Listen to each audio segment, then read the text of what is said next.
tools, and the relevance and appropriateness in the use of technology, teaching and learning. So may I call for Henry Oviña to continue his topic.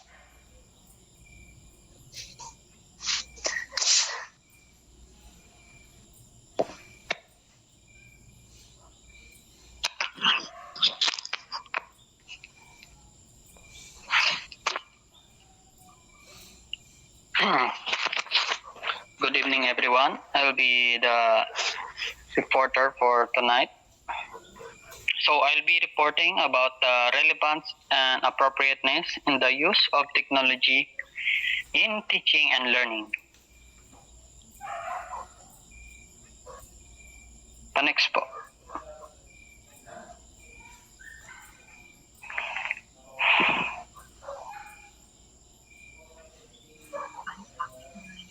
So, these are the relevance of technology in teaching and learning.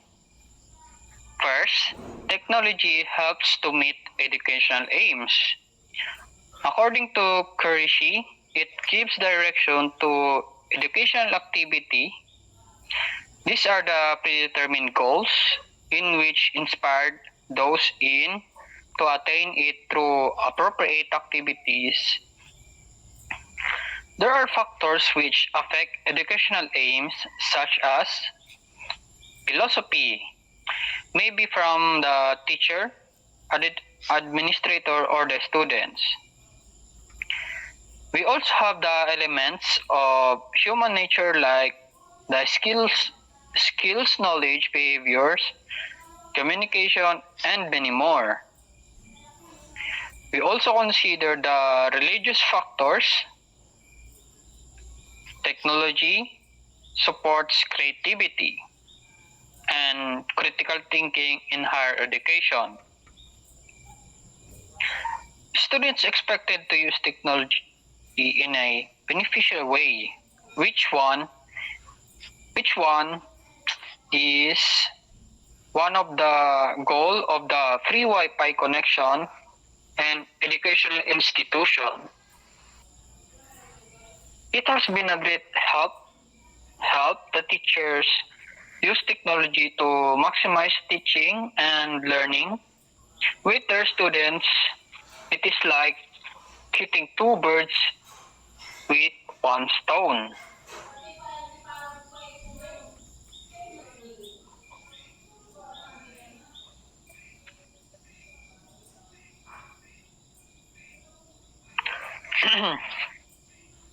The use of technology, students will be able to learn under moon, which is good,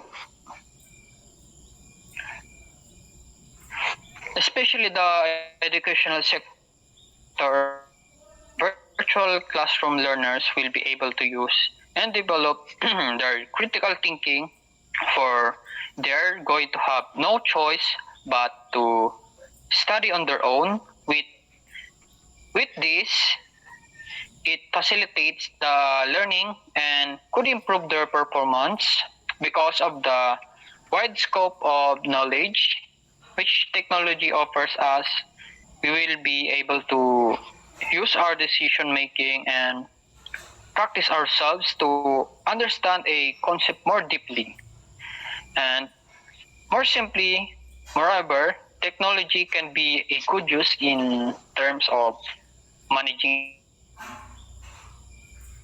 teachings and and learning activities such that there are online platforms in which teachers could use so that they can give learning activities to students in distant. Even in distance, in return, those students are taught with the fundamental learning or concepts that students will still be encouraged to explore more and find their own way of understanding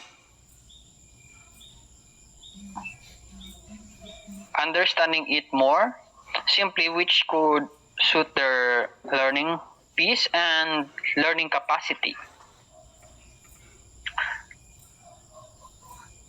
After all, learning never stops.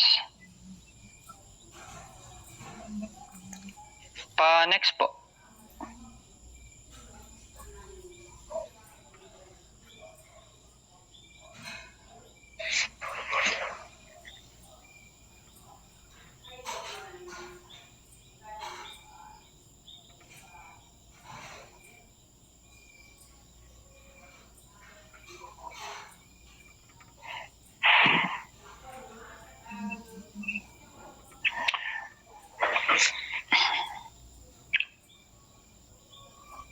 Why do we let students be involved in the real world settings? Because of interconnectivity bringing the world into the classroom.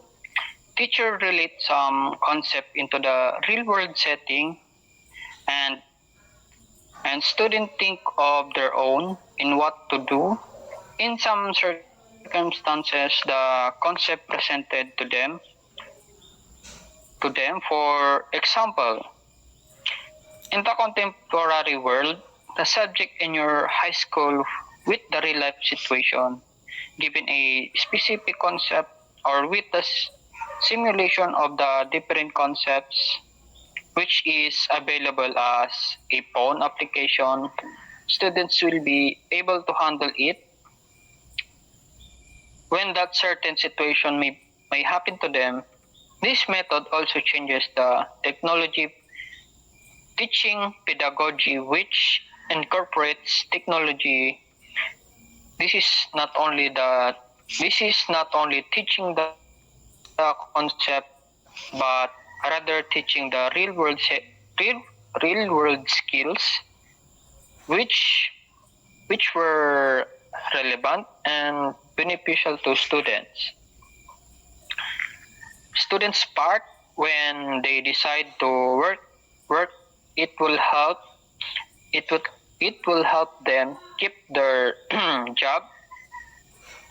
We all know that with the advent of computer age, employer wanted their workers to have many skills so that they can work efficiently and effectively.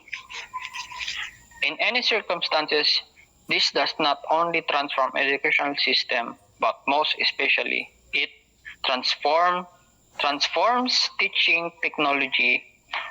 Also, in fixes classroom with digital learning tools such as computer and portable devices like smartphone, tablet, and many more. I have mentioned earlier that simulation application and educational apps can be installed in our smartphone.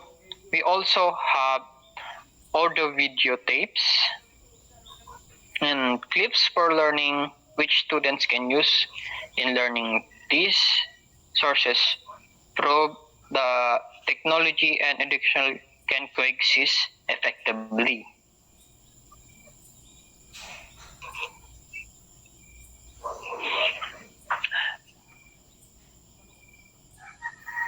Next po.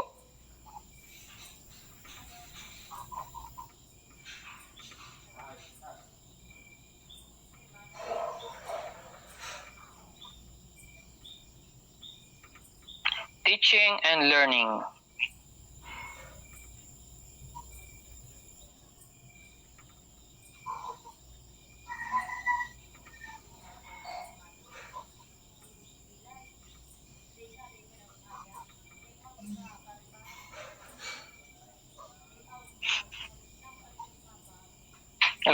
Sa akin pa to?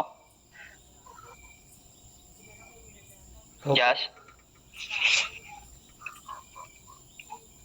Yes po.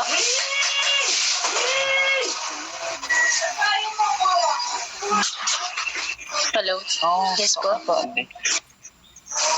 Yes po.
which make them more innovative that not incorporating technology.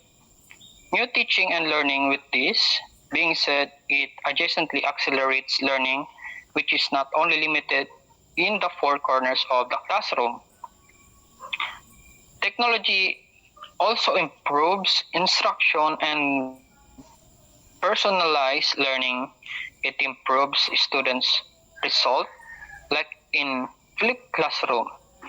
Students are given learning materials about the content to study at home and then practice it at school.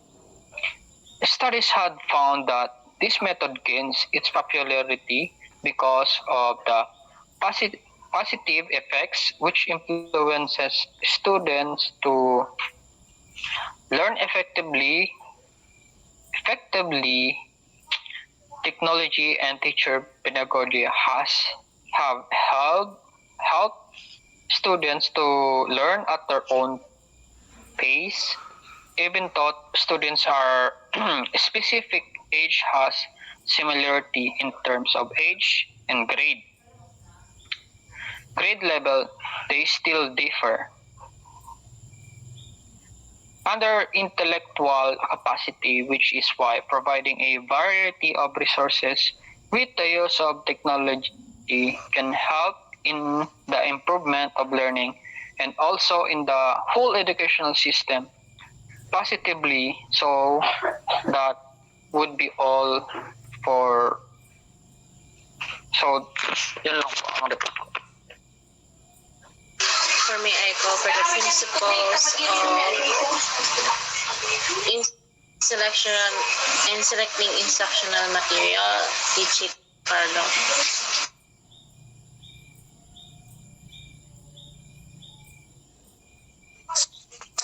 Principle in selecting instructional materials.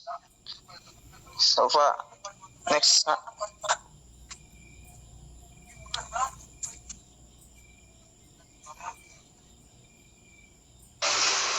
So we have the appropriateness, which is this target learners and instruction, and the intensity, interest, and organization and balance. This will be explained by DJ Carlos of the different types of principles in selecting instructional materials.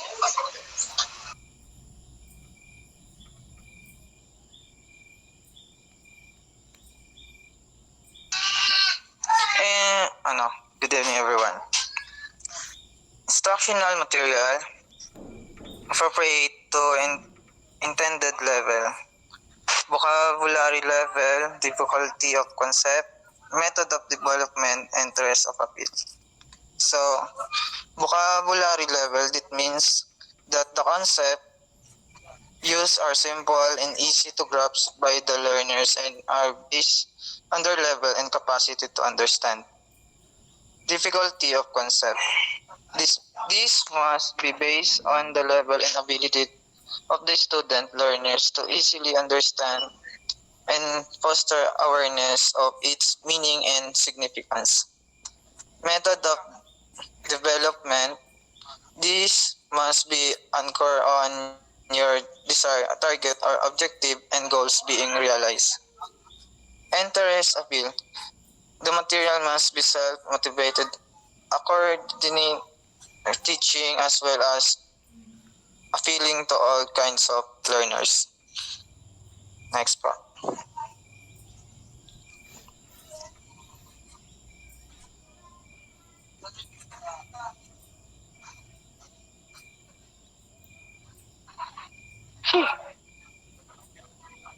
Principle of intensity, instructional material, accurate, up-to-date, and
system. So, from the word utensility,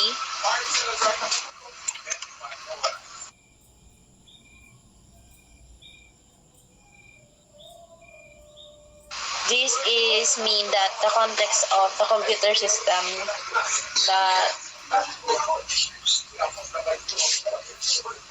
determine the process nga ng someone or something who what they are.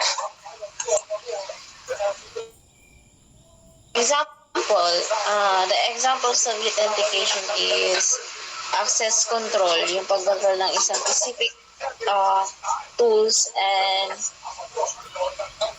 typically identified with user ID, your authentication or user and pag ng password. Di ba sa GCash, example is the GCash app, you have the authentication, yung pag-face recognition. Am I right? Yes po. For security lang naman yun. So, in educational, we have privacy policy using the Google Classroom, and other specific apps that being used in the educational. And always dapat siya na-update. So, next, we have the principle of cause. Teacher, can you continue? Wait.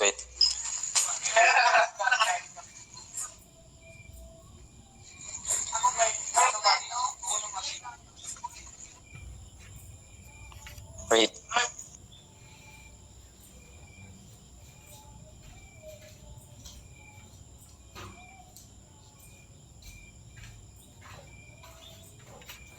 Principle of cost means it's not initial a huge amount as much as possible. It's designed or crafted based on the readily available and affordable and cost-effective materials.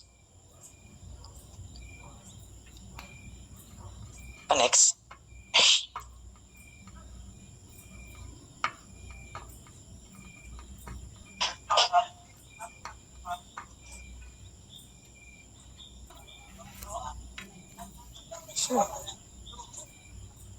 I should be interest of the learning instructional materials.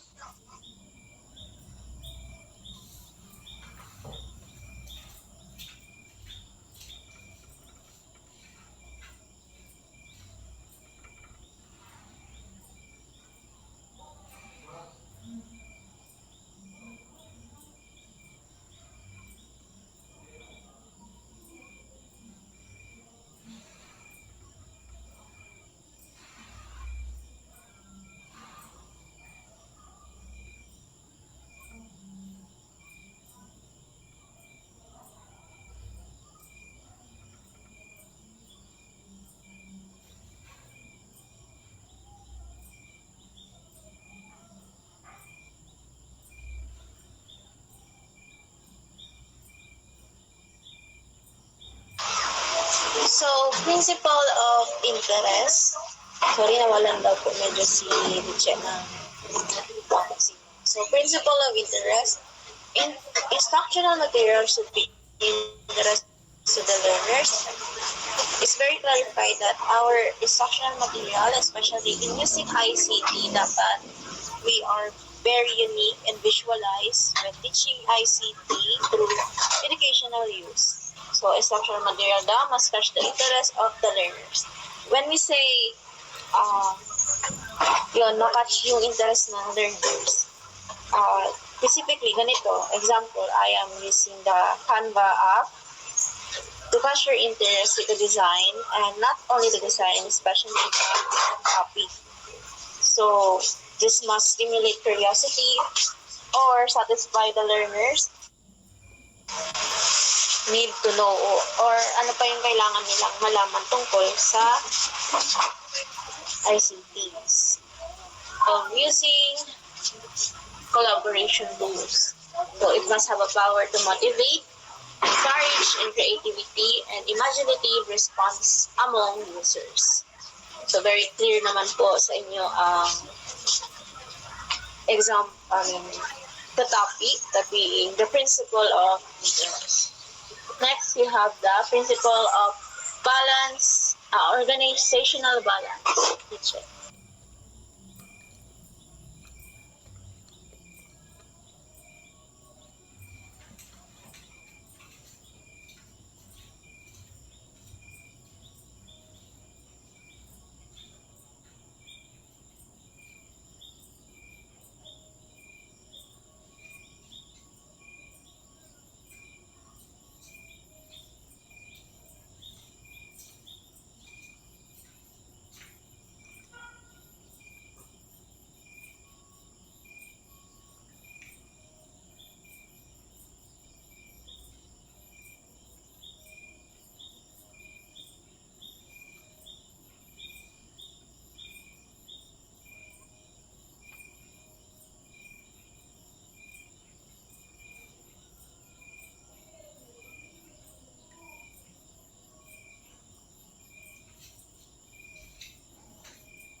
Lang i-connect ko. Top.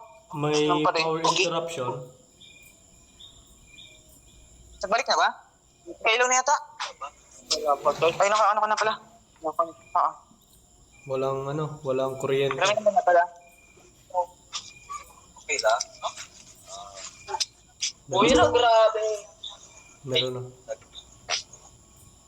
Pakisabihan si Jasmine na continue kasi tapusin na lang yung part mo, utol. Tapos yung debate, tapos yung 2 questions. Next meeting na lang. Yun lang. Thank you.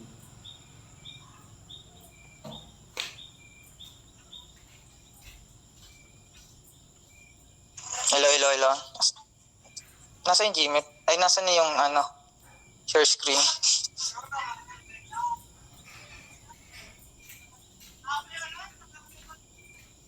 Hello?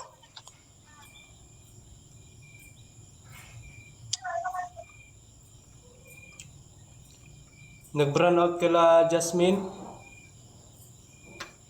Ay, nawala din? Oo, nag-brown out din kasi sa amin. Naka-connect yun sa wifi tapos yung computer syempre. Wala. Hintay na lang. Madali na yan. Patapos na.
Nawala.